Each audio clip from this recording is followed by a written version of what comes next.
Thanks everybody for joining today. So here I am talking about Black-Scholes Option Pricing Model. So essentially this web app has three tabs.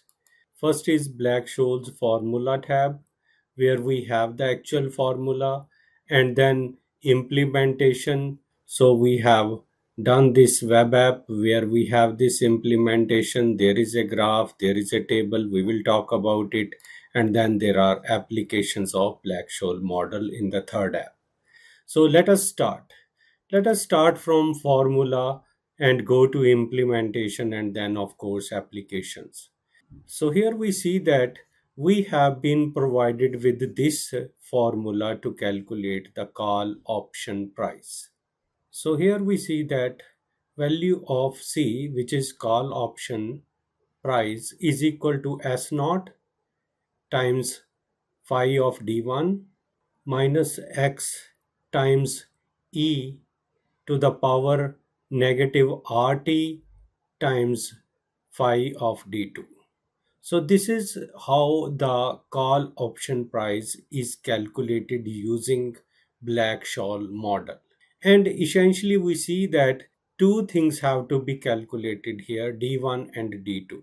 In order to compute D1 and D2, we need to essentially have S0, we need to have X, we need to have R, we need to have T, and with these we can compute whole expression. While calculating D1 and D2, we need an extra input which is sigma, and it is a reflector of volatility in finance. We know this symbol sigma, and sigma is used in statistics to represent standard deviation, but in finance we mostly use it to represent volatility.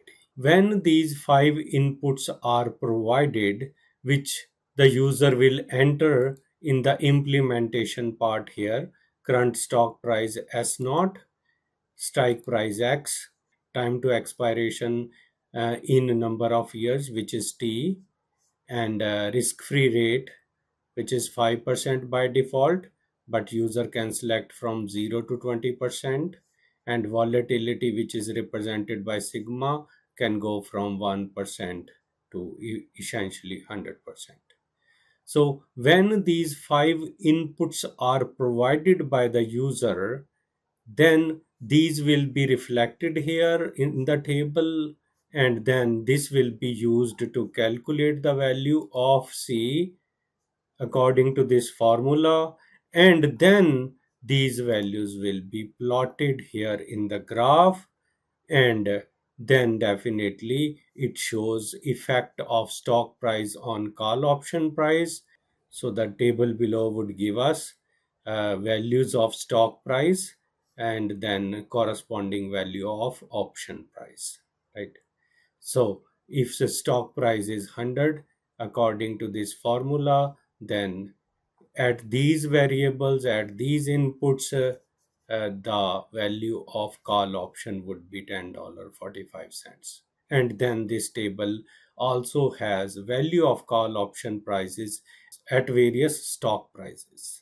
So this is the implementation, and we will talk about the formula in deep in the coming discussion.